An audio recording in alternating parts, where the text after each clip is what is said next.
उत्तम नैतिक चरित्र का उदाहरण बनना है, और अनुशासन किसी और को दिखाने के लिए नहीं, स्वयं अपने लिए है।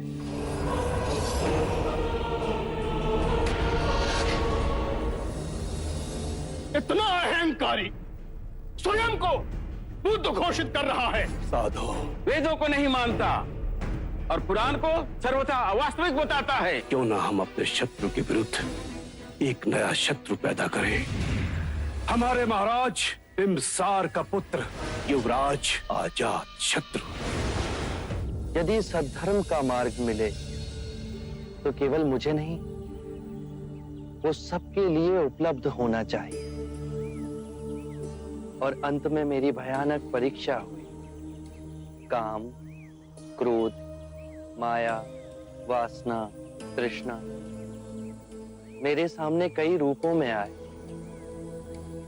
पर मैं विचलित नहीं हुआ, अडिग रहा।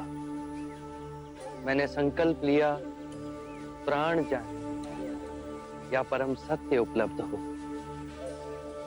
और अंत में मुझे परम सत्य प्राप्त हुआ।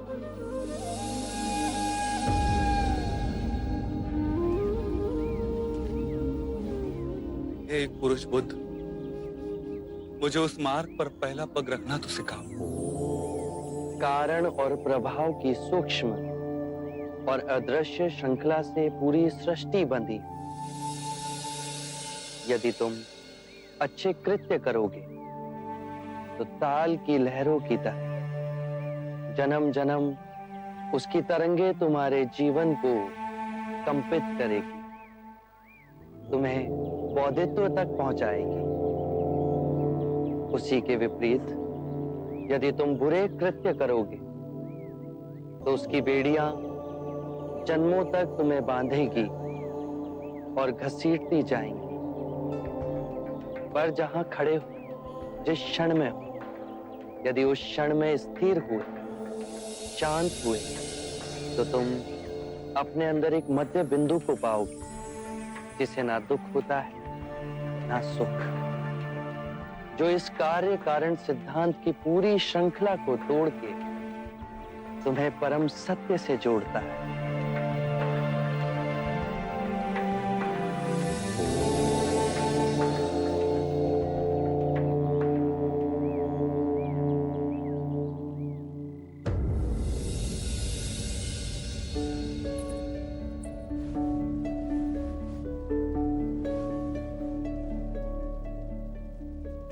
यशो, तुमने तो पूरे कक्ष में दीपावली मना रखी है। माँ, किसी के आगमन की खुशी में दीप प्रज्वलित किए जाते हैं ना। मेरे जीवन में दीपक कब प्रज्वलित होंगे माँ? यशो, तू क्यों धीरज खोती है? माँ, हम सब भी तो दीपक के समान हैं। एक विरह के शोक से छटपटाते पिता जो स्वयं जलकर दूसरों को प्रकाश दे रहे हैं। एक ममतामयी माँ जो अपने आंसू छुपाकर अपनी बहू के आंसू पोंछती है, और एक माँ जो स्वयं दिए की भांति जलकर अपने पुत्र की याद को सदा अपने मन में प्रज्वलित रखती है। और एक बहू जो स्वयं जलकर अपने वृद्ध माता पिता और आशा के कोमल पौधे राहुल को ज्योति देती है। जिसके मार्ग में ये दिए जलाए हैं वो आएंगे ना माँ? कहीं वो हमें भूल तो नहीं गए? उन्हें अपने प्रश्नों का उत्तर पाकर घर वापस आना था।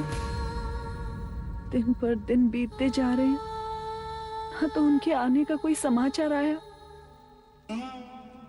और ना ही कोई अपनी सूचना भिजवाई। यशो, एक तरफ दिए भी जलाती है और दूसरी तरफ अपने मन में शंका भी पैदा करती है। सिद्धार्थ सब कुछ भूल सकता है, पर तुझे, अपने पिता को, अपनी माता को, अपने पुत्र राहुल को और अपनी प्रजा को कभी नहीं भूल सकता। जिनके दुख दूर करने वो घर छोड़ कर गया। सिद्धार्थ आएगा, वो अवश्य आएगा। और आपके आंसू तो कुछ और ही कह रहे हैं माँ।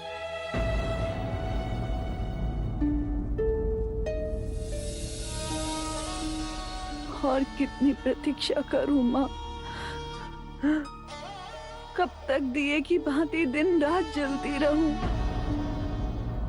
कब तक इस कक्ष को यूं ही सजाती रहूं जिसका आधिपत्य मुझे भूल गया है? लौटता ही नहीं माँ।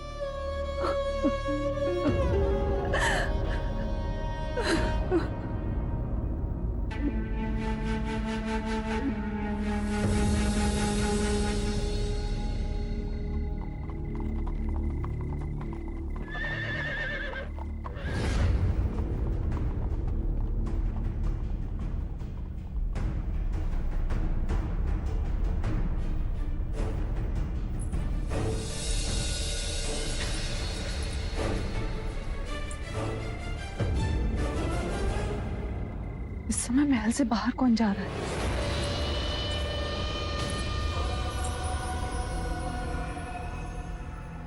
मेरे पुत्र का रूप तो अत्यंत मनमोहक है।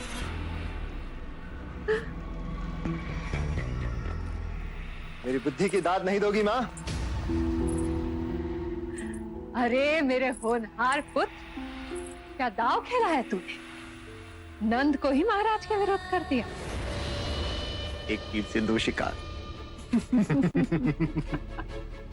बस देव अब इन दोनों के बीच में एक ऐसी दीवार खड़ी कर दे कि महाराज कभी भी नंद को राजगद्दी देने के बारे में ना सोचे।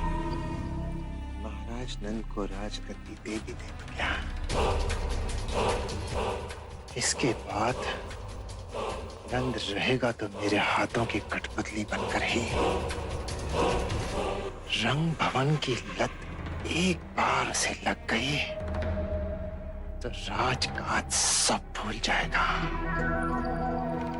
मदिरा के नशे में ऐसा डुबोऊंगा उसे, फिर कभी उबर ना पाएगा।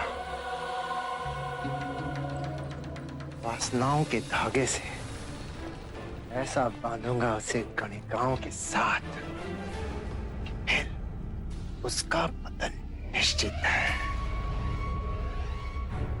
महाराज उससे घृणा करने लगेंगे। मैं भारी जाऊं मेरे सुपुत्र। सिद्धार्थ रुक गया। अब नंद को ऐसे कुएं में धकेलूंगा कि जीवन भर वहीं सड़ता रहेगा।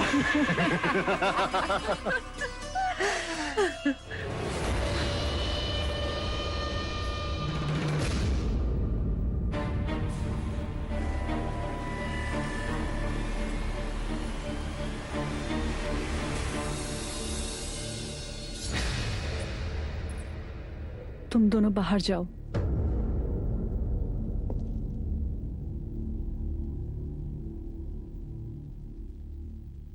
कहाँ जा रहे हो नंद? जानता था आप भी मुझे नैतिकता का पाठ पढ़ाने के लिए अवश्य आएंगे, परंतु आपकी जानकारी के लिए भी बता दूं, मैं ज्येष्ठ देवदत्त के साथ रंगमहल जा रहा हूं। अपने माता पिता की आज्ञा के बिना उन्हें चोट पहुंचाकर? चोट? ज्येष्ठ सिद्धार्थ जाते थे तो उन्माद का विषय, और मैं जाऊं तो चोट। बस नंद,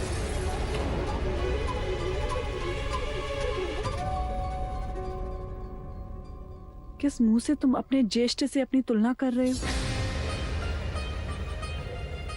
इतने से भी गुण है तुम्हारे अंदर, तुम्हारे ज्येष्ठ जैसे।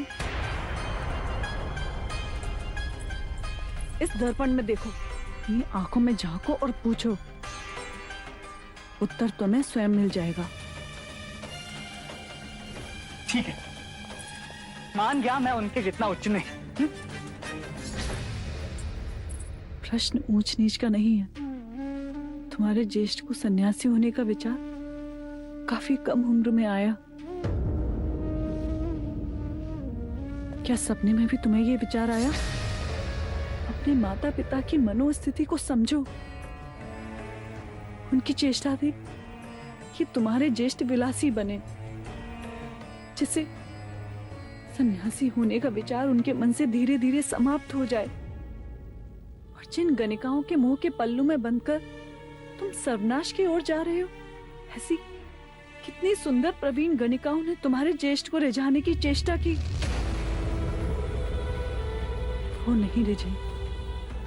सारी गणिकाओं ने तुम्हारे ज्येष्ठ के सामने हार मान ली। तुम अपनी तुलना अपने ज्येष्ठ से कर रहे हो। तो सत्य सुनो, आम्रपाली भी तुम्हारे ज्येष्ठ को मोहित ना कर सकी। कीचड़ में खिलने वाला हर फूल कमल नहीं होता नंद। और फिर तुम्हारे ऊपर तो बहुत सारी जिम्मेदारी है। महाराज से लेकर कपिलवस्तु की सारी प्रजा को तुम्हें ही संभालना है। तुम भविष्य हो हमारा।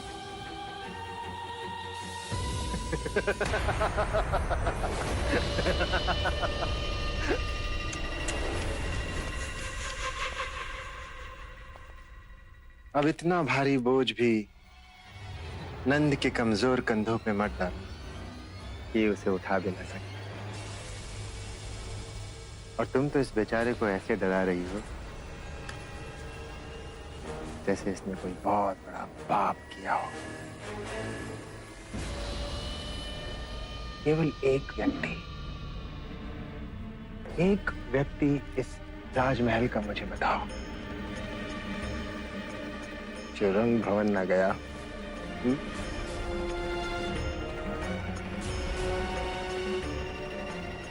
है कोई जवाब? नहीं है ना?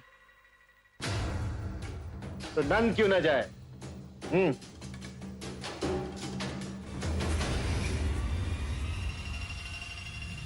कहीं ऐसा तो नहीं कि इसे भी तुम सन्यासी बनाना चाहती हो? चलो नंद। रुको नंद, ये तुम्हारा अहित चाहते हैं। इसे अपने पल्लू से न बांधो यशो, इसे तो जीवन का रस पीने दो। मैं रथ के पास तुम्हारी प्रतीक्षा कर रहा हूं नंद।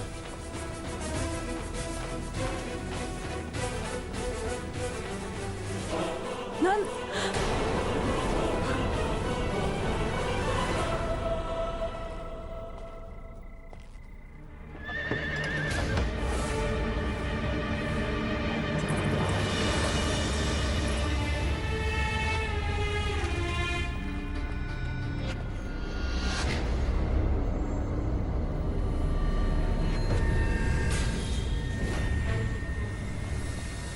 अपने जीवन के निर्णय दूसरों को न लेने दो। बड़े हो गए हो तुम अब। अच्छी बुरी की समझ तुम्हें स्वयं आ गई है। चलो। सत्य कहा आपने ज्येष्ठ। मैं अपना भला बुरा समझने योग्य अवश्य हो गया। आप जाइए, मैं नहीं जाऊंगा।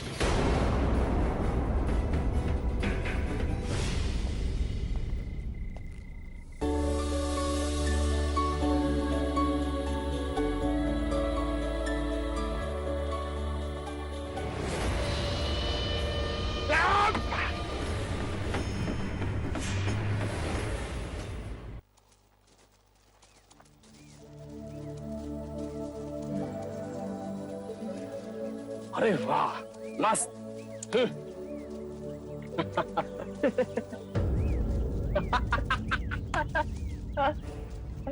देख, ओम भगवती भिक्षाम देहि। हट्टे कट्टे हैं, नौजवान हैं, फिर भी कटोरा उठाकर भीख मांगते फिरते हैं। शर्म भी नहीं आती इन्हें। अरे भाई, बगैर पसीना भाई मुफ्त की रोटियां तो तोड़ेंगे। अरे ये बुद्धा मनुष्य का कल्याण क्या करेगा जो अपनी पत्नी को विधवा छोड़ घर से चला आया है। ये तो पूरे समाज को निर्वंश बना देंगे। चले जाओ यहाँ से, वापस आने का साहस भी ना करना। जाओ।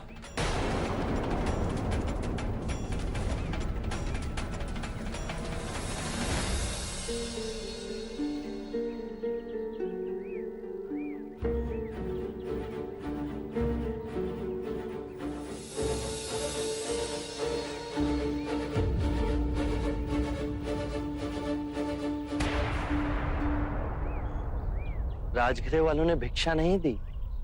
गुरुवर, हम यहाँ से किसी और स्थान पर नहीं जा सकते? अवश्य जा सकते हैं, पर जो तुम्हें यहाँ अशांत कर रहा है वो किसी दूसरे स्थान पर भी अशांत करेगा। नहीं गुरुवर, यहाँ के लोग हमारा अपमान करते हैं, हमारा उपहास करते हैं, ताने मारते हैं, और तुम्हें क्रोध आता है। यदि यही लोग तुम्हारे पथ पर फूलों की पंखुड़ियां बिछाएंगे तो तुम्हें प्रसन्नता होगी। अर्थात तुमने अपनी शांति की कुंजी को दूसरों के हाथों में सौंप दी है। बाहर की बात तुम्हें विचलित भी कर सकती है और तुम्हें प्रसन्न भी कर सकती है।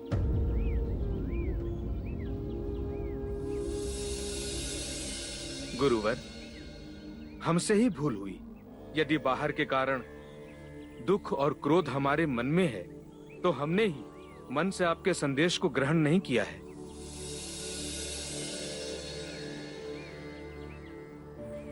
मन में यदि प्रतिशोध का भाव आया तो ये समझना कि तुम अभी परम सत्य से बहुत दूर हो। आप कहते हैं तो मन क्षण में समझ जाता है। एक बात हमेशा याद रखना कि कोई भी नई बात लोग आसानी से ग्रहण नहीं करते। तुम उनकी सदियों पुरानी धारणाओं को तोड़ रहे हो। वो तुमसे प्रेम नहीं करेंगे। पहले पहले वो तुम्हारा उपहास करेंगे, फिर हिंसक होंगे, फिर तुम्हारी उपेक्षा करेंगे, फिर तुम्हें स्वीकार करेंगे। ये परिवर्तन तुम स्वयं देखोगे। बस अपना धैर्य और सहनशीलता ना छोड़ना।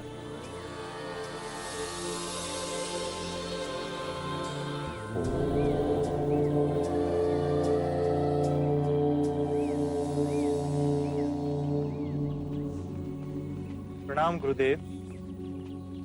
महाराज बिंबिसार ने आपके लिए रथ भेजा है, चलने की कृपा कीजिए। धन्यवाद, परंतु आप महाराज से कह दीजिएगा कि मैं अपने भिक्षुओं के साथ राजमहल चलकर आ रहा हूं। कैसी आपकी आज्ञा गुरुदेव।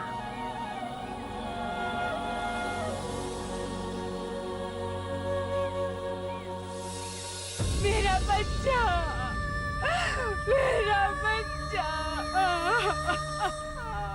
बहन, अब इसके अंतिम संस्कार का समय आ गया है। नहीं, भगवान, भगवान मेरे बच्चे को जीवित कर दो। तुमने इसके प्राण लिए, अब तुम इसके प्राण लौटा दो। मेरा बच्चा। किसा गौतमी, जो मर गया लौट कर नहीं आता। कोई है जो मेरा दुख समझेगा।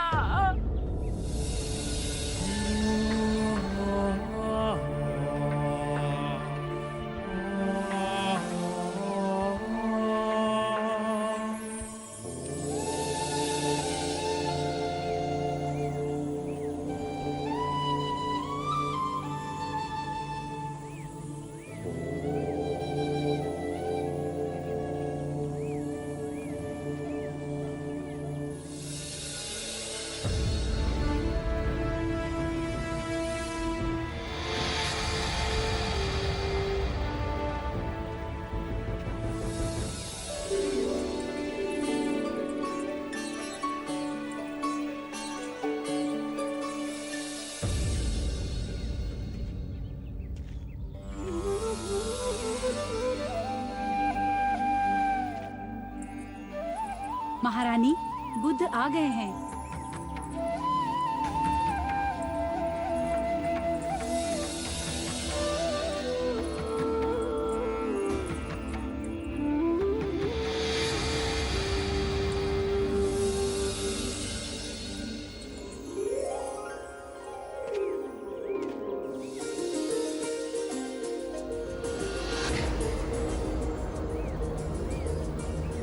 ये मेरी पत्नी है,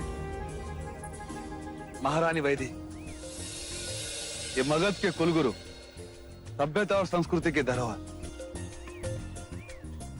मगध के सेनापति और मगध के महामहिम मंत्री। आइए, आपका स्वागत है।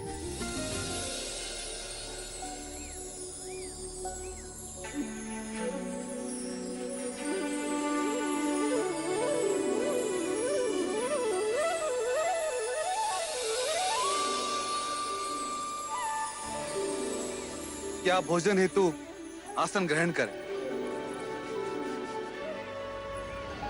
आसन ग्रहण करें।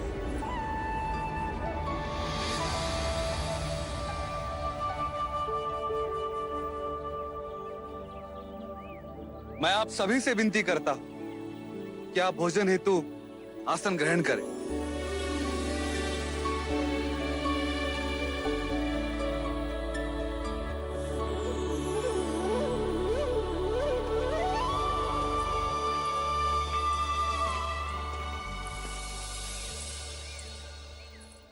सेनापति, युवराज अजातशत्रु कहाँ है? वो प्रशिक्षण क्षेत्र में शस्त्रों से अभ्यास कर रहे हैं। क्या उन्हें किसी ने सूचना नहीं दी कि आज स्वयं बुद्ध यहाँ पधारने वाले हैं? उन्हें ज्ञात है महाराज। आपने भी उन्हें सूचित नहीं किया? पर मैंने तो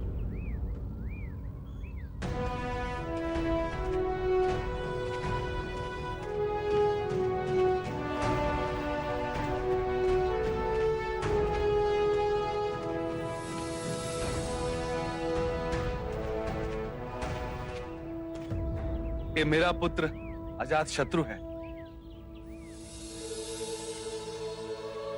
आशीर्वाद दो। क्षमा करें, मैं अपना शीश किसी के आगे नहीं झुकाता। ये बहुत अच्छी बात है। किसी के दबाव से शीश झुके, ये बुरा है। कहने का अर्थ है, जब तक मन में सम्मान ना हो तो किसी के आगे शीश झुकाना।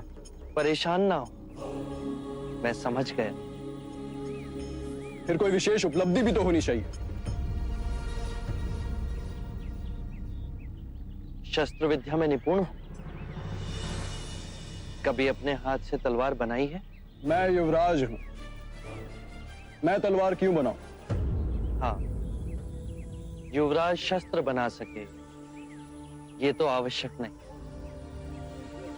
पर जब शस्त्र बनाने वाला तुम्हारे समक्ष कोई तलवार लाता है तो कैसे अनुमान लगाते हो कि उस तलवार के क्या गुण हैं?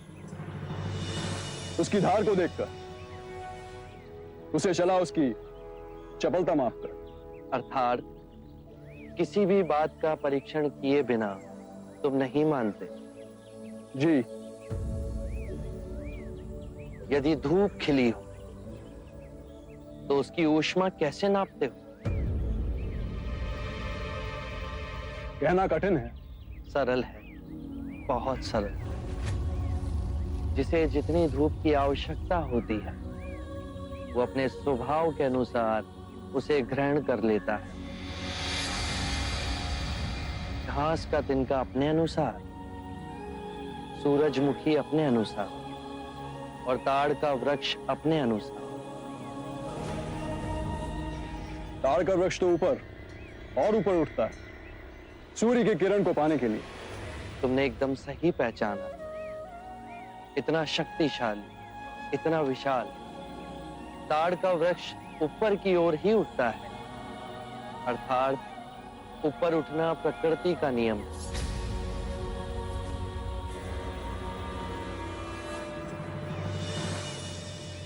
मैं स्नान करके आपके सामने उपस्थित होता हूं।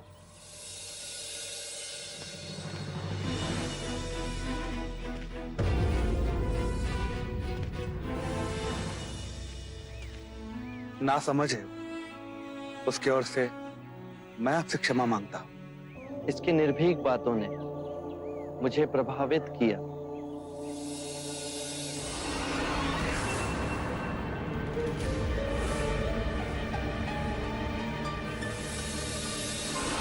नहीं जाएगा मेरा बच्चा, कहीं नहीं जाएगा। साकेत गुरु प्रणाम।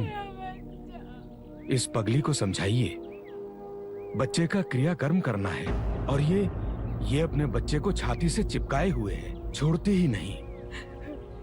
गुरुजी मेरे बच्चे को बचा लो, मेरे बच्चे को बचा लो गुरुजी। देखो, बच्चे को बचा लो। समझो तुम्हारा दुख दूर हुआ। एक व्यक्ति है जो इसे जीवित कर सकता है। कौन है गुरुजी? उस व्यक्ति के चरण तो हमारे महाराजा भी छूते। उनके पास सभी प्रश्नों के उत्तर हैं। तुम्हारे इस मृत बच्चे को वो अवश्य ही जीवित कर देंगे। कौन है प्रभु? कौन है गुरुजी? बताइए ना। बुद्ध। बुद्ध? गुरुजी कहाँ मिलेंगे वो? राजमहल में। वहां जा और बुद्ध का नाम पुकार। मेरा बच्चा।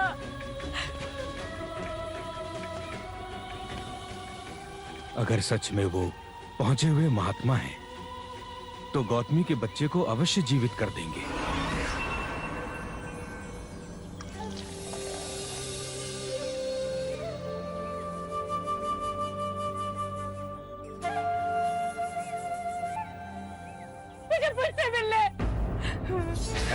तू इधर क्यों आई है? तेरा इधर कोई काम नहीं है, चल जा यहाँ से। कृपा कीजिए, मुझे अंदर जाने दीजिए। मुझे बुद्ध के पास जाना है। इस निर्धन की दुहाई कोई नहीं सुनेगा क्या? मुझे जाने दीजिए। रुक। छोड़ो मुझे। इन्हें आने दीजिए।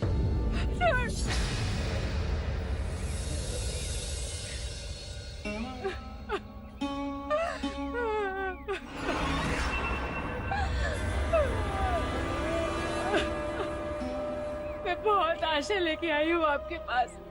प्रभु मेरे बच्चे को जीवित कर दीजिए। मेरे बच्चे को लौटा दीजिए प्रभु। इस निर्धन की पीड़ा का निवारण कर दीजिए। मेरे बच्चे को लौटा दीजिए प्रभु। मुझे मेरा बच्चा लौटा दो। मुझे मेरा बच्चा लौटा दो प्रभु। मैं तुम्हारे बच्चे को जीवित कर सकता हूँ, पर उसके लिए तुम्हें एक काम करना होगा। किसी भी एक घर से एक मुट्ठी सरसों के दाने लाने होंगे। हाँ प्रभु, मैं तुरंत लेके आऊंगी। पर एक बात ध्यान रहे, ये सरसों के दाने केवल उसी घर से लाना जिस घर में कभी किसी की मृत्यु नहीं हुई हो। हाँ प्रभु। मेरा बच्चा।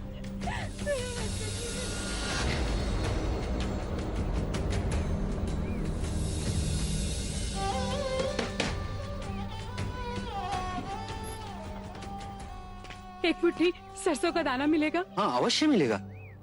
मांगा भी तो इतना सा। परंतु एक बात बताइए, आपके यहाँ किसी की मृत्यु तो नहीं हुई ना? बहन क्या बताओ, 6 माह पूर्व मेरे माता और पिता दोनों मृत्यु को प्राप्त हो गए। क्षमा कीजिए, मैं आपसे सरसों नहीं ले पाऊंगी।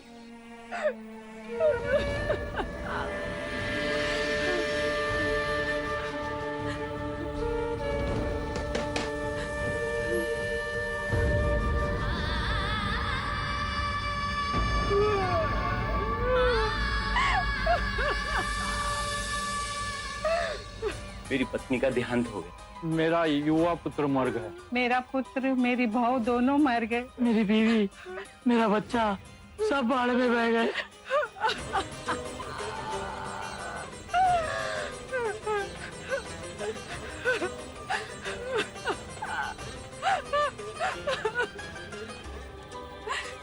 सुनिए,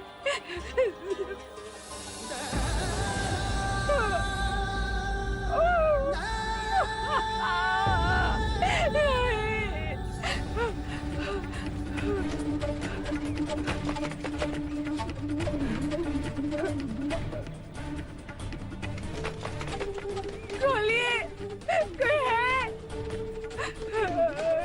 द्वार खोलिए।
जो जन्मा है उसकी मृत्यु निश्चित, यही प्रकृति का नियम। चाहे युवा हो या वृद्ध, या ज्ञानी हो या अज्ञानी, मृत्यु सभी को आनी है। ये बात मैं तुमसे पहले कहता तो क्या तुम इसे मानती?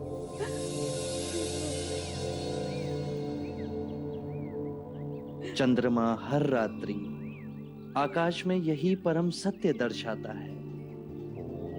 पहले वो खिलता है, फिर उगता है और पूर्णिमा को पूर्ण गोलाकार आकार लेता है, और अमावस्या को वो लुप्त हो जाता है।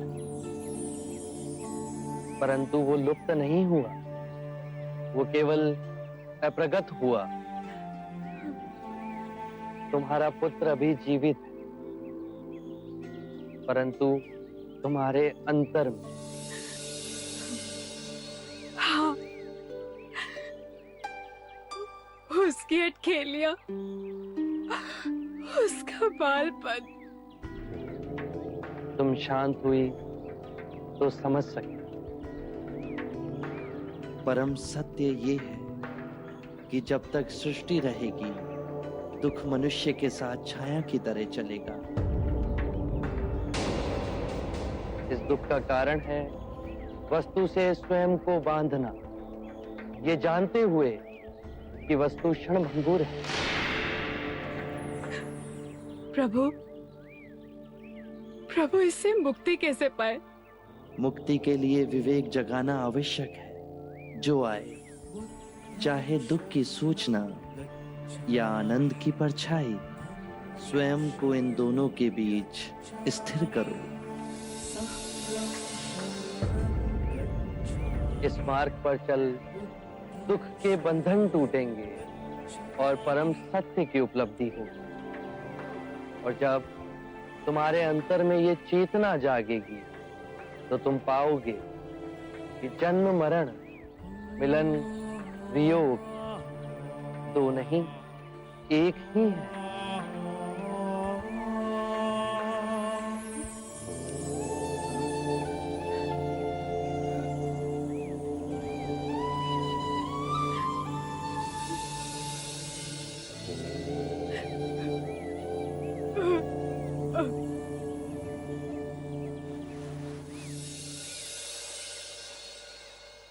मैं आपसे विनती करना चाहता हूं,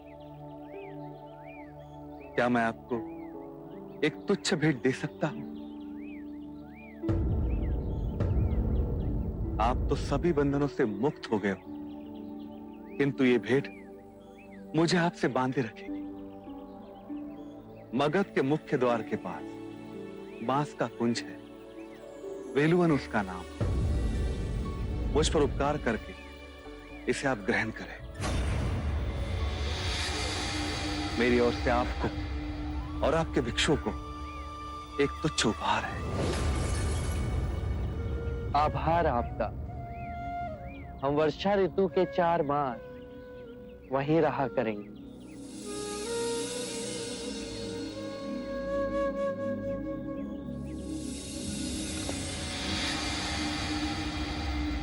हे अजय, हे अभय, मृत्यु को परास्त करने वाले, मेरी ओर से यह तुच्छ भेंट स्वीकार करें।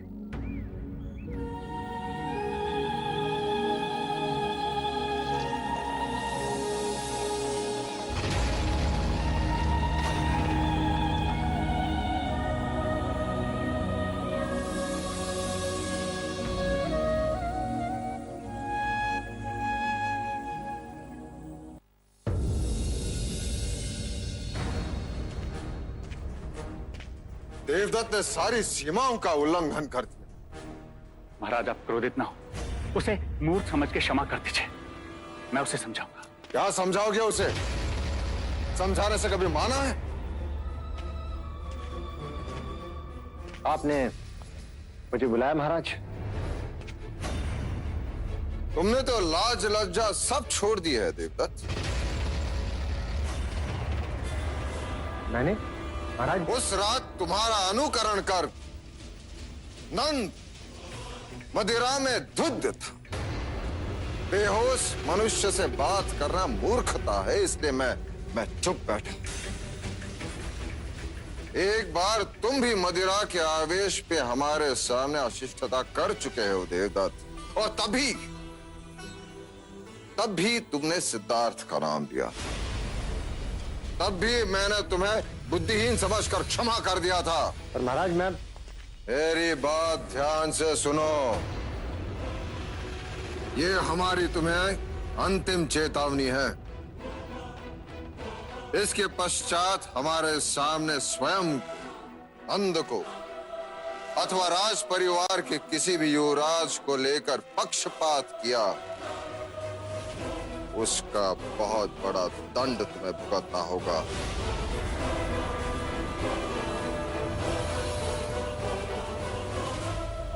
मैं समझता हूं महाराज। कुछ नहीं समझते तुम। मेरे मना करने पर उस रात नंद को उकसाकर तुम रंग भवन ले जा रहे थे। मैं नंद को नहीं लेके गया महाराज, वो केवल नंद का आग्रह था। तुम ज्येष्ठ हो,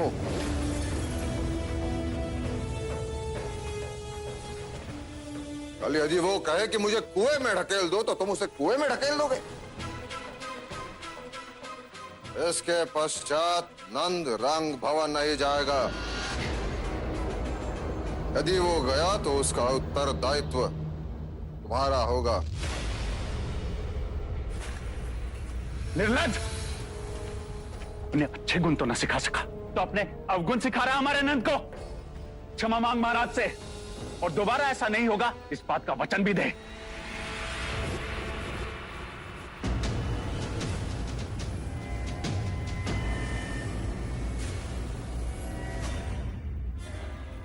ऐसे नहीं, चरणों में गिर के क्षमा मांग, क्षमा मांग।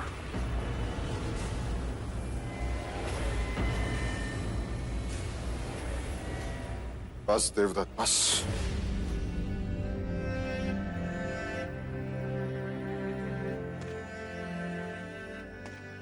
देवदत्त, तुम ज्येष्ठ हो, हमारे सबसे प्रिय हो। तुम बार बार वही गलती दोहराते हो, उससे बड़ी पीड़ा होती है। मैं ना समझू महाराज, आपकी क्षमा का पात्र भी नहीं। तुम मेरे पुत्र हो, मेरा सहारा हो। दोबारा ऐसी गलती मत करना।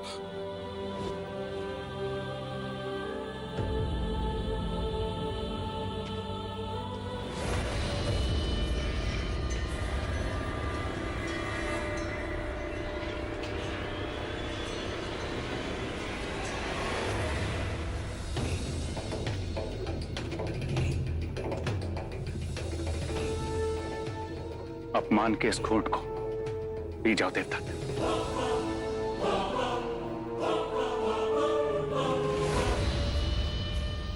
नहीं, इनसे इनकी राजगद्दी छीन कर इनका वास्तविक स्थान दिखा के रहूंगा। कैसे? और कौन है जो तुम्हारी ये महत्वाकांक्षा पूर्ण करेगा? है एक व्यक्ति, अजात शत्रु। अब देखना अजात शत्रु को कैसे मोहरा बनाकर सारा खेल पलटता है देवदत्त। आरंभ हो गई निर्वाण प्रथा, सुनो सुनो ये बुद्ध कथा। ये संसार जिसे हम यथार्थ मानते हैं, दुख और पीड़ा का क्षण भंगुर खेल है। जो जन्मा है उसकी मृत्यु निश्चित है।